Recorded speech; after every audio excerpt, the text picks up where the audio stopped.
సరళ డివోషనల్ వరల్డ్‌కు స్వాగతం. ఈరోజు మనం శ్రీ లలిత సహస్రనామ స్తోత్రము భావాలలో 58వ శ్లోకంలోని నామాల యొక్క భావం తెలుసుకుందాం.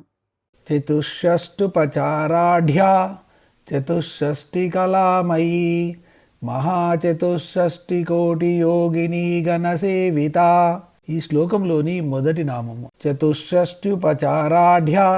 ఇది 235వ నామము. ఇది 8 అక్షరాల నామము. ఈ నామంతో అమ్మవారికి నమస్కరించేటప్పుడు చతుషష్ట్యుపచారాఢ్యాయై నమః అని చెప్పాలి. చతుషష్టి 64. ఉపచారాఢ్య ఉపచారములతో సేవింపబడునది. ఉపచారము అంటే సేవ అని అర్థం చెప్పుకుంటే ఈ నామానికి 64 ఉపచారములతో సేవింపబడు శ్రేష్టమైన దేవత అని అర్థం వస్తుంది. సాధారణంగా ఏ దేవత అయినా పంచోపచారాలతో గాని షోడశోపచారాలతో గాని పూజింపబడుతుంది. అవే ధ్యాన, ఆవాహన, ఆసన, ఆర్ఘ్య, పాద్యాది ఉపచారాలు.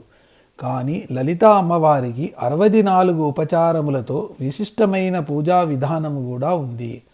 భక్తుని పంచ జ్ఞానేంద్రియాలు, పంచ తన్మాత్రలు ఈ ఉపచారాల వలన వినియోగపడి దేవతకు భక్తునికి మధ్య సమన్వయము కుదిరి దూరము తగ్గి సాన్నిధ్యము పెరుగుతుంది.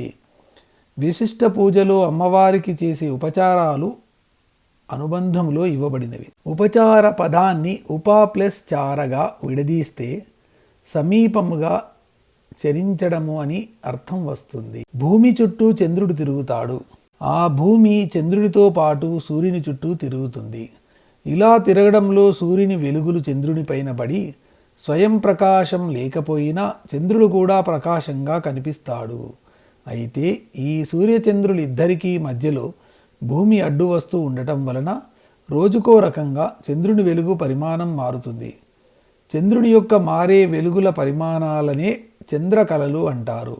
వీటిని తిథులతో సంకేతిస్తారు. చంద్రుడు సమీపంగా వస్తూ చరించడము మూలంగా ఏర్పడే ఈ 16 రకాల కళలను 16 ఉపచారాలని అనవచ్చును. ప్రతిరోజు సూర్యోదయము, మిట్ట మధ్యాహ్నము, సూర్యాస్తమయము, అర్ధరాత్రి ఈ సమయాలను 4 నిర్దేశ బిందువులుగా గుర్తిస్తే ఈ 4 బిందువుల వద్ద జరిగే గమనాలలోని మార్పులను కూడా పరిగణలోకి తీసుకుంటే మొత్తం మీద 4x16 64 రకాలుగా చంద్రుడు సమీపిస్తూ చరించడం జరుగుతుందని లెక్క వేసుకోవచ్చును.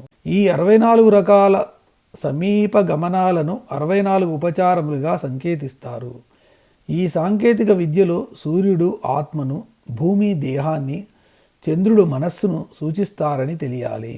ఇరుసు వంటి సూర్యుణ్ణి అనుసరించి చంద్రుడు అనుసరించే ఈ 64 ఉపచారాలను ఆత్మను అనుసరించి మనస్సు చేసే చతుషష్టి ఉపచారాలుగా భావించాలి. ఇక్కడ ఆత్మ అమ్మవారిని, మనస్సు భక్తుణ్ణి సూచిస్తాయి. ఇది భూగోళ ఖగోళ శాస్త్ర సంబంధమైన ఆధ్యాత్మిక సమన్వయము. ఈ నామానికి ఈ విధమైన అర్థాలు చెప్పుకోవచ్చును. 64 ఉపచారములతో ఆరాధింపబడు శ్రేష్టమైన దేవత. 2. 64 విధములైన మనోగమన ఉపచారములతో భక్తుడు ఆరాధించే ఆత్మ అనే పరదేవత. 3. సూర్యుడనే పరమేశ్వరుణ్ణి చేరడానికి 64 రకాలుగా సమీపంగా గమిస్తూ చరించే శ్రేష్టమైన చంద్రుడనే అమ్మవారు. ఈ శ్లోకంలోని తర్వాతి నామం చతుషష్టికళామయీ. ఇది 236వ నామము. ఇది 8 అక్షరాల నామము. ఈ నామంతో అమ్మవారికి నమస్కరించేటప్పుడు చతుషష్టికళామయ్యై నమః అని చెప్పాలి. చతుషష్టి అంటే 64, కళామయి అంటే కళలు గలది. చంద్రుని గమనం వలన వచ్చే ఉపచారాలు 64 అని క్రిందటి నామంలో వివరించబడింది. ఈ 64 రకాల ఉపచారాలు సూర్యుణ్ణి సమీపించేందుకు 64 రకాల మార్గాలుగా అర్థం చేసుకుంటే సూర్యుడనే పరమేశ్వరుని చేరడానికి అనుసరించే చంద్రుడనే అమ్మవారి 64 రకాల సమీప గమనాలనే 64 కళలుగా సంకేతిస్తారు. ఇటువంటి 64 కళలు కలిగిన అమ్మవారు అని ఈ నామానికి అర్థము. చతుషష్టి కళలు మొత్తం 64. ఈ చతుషష్టి కళలు కలిగిన నామాలు ఈ రెండు నామాలుగా చెప్పుకోవచ్చును.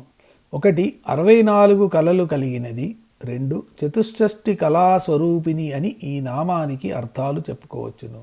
ఈ శ్లోకంలోని తర్వాతి నామము మరియు చివరి నామము మహాచతుషష్టి కోటి యోగిని ఘనసేవిత. ఇది 237వ నామము.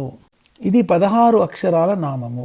ఈ నామంతో అమ్మవారికి నమస్కరించేటప్పుడు మహాచతుషష్టి కోటి యోగిని ఘనసేవితాయై నమః అని చెప్పాలి. మహా అంటే గొప్పదైన, చతుషష్టి అంటే 64 కోట్ల, యోగిని బృందముచే సేవిత సేవింపబడునది. ఈ లలితా సహస్రనామ ప్రథమ భాగ వివరణ అనుబంధంలో ఉండే ప్రథమావరణం అయిన భూపురములో మధ్య భాగములో 8 మంది, దీనికి అటు ఇటు 10 మంది చొప్పున ఆవరణ దేవతలు మొత్తం 28 మంది ఉంటారు. మధ్యలో ఉండే 8 మంది పేర్లు బ్రహ్మి, మహేశ్వరి, కౌమారి, వైష్ణవి, వారాహి, మహేంద్రి, చాముండి, మహాలక్ష్మి. వీరిలో ఒక్కొక్కరికి 8 మంది చొప్పున అక్షోభ్యాది అంశభూత శక్తి దేవతలుంటారు. అప్పుడు మొత్తము 8 × 8 64 మంది అవుతారు. ఈ 64 మందికి ఒక్కొక్కరికి 1 కోటి చొప్పున మొత్తం 64 కోట్ల యోగిని గణం ఉంటారు. వీళ్ళనే చతుషష్టి కోటి యోగినీలు అని అంటారు. వీళ్ళంతా గొప్ప శక్తి సంపన్నులు. ఇదే విధంగా నవావరణంలో 9 × 64 కోట్లు అంటే 576 కోట్ల యోగినులు ఉంటారు. ఇటువంటి వారి చేత సేవింపబడుతుంది కాబట్టి అమ్మవారు మహాచతుషష్టి కోటి యోగిని ఘనసేవిత అనే నామాన్ని పొందింది. గొప్ప శక్తి సంపన్నులైన 64 కోట్ల యోగిని దేవతల చేత సేవింపబడినది అని ఈ నామానికి అర్థము.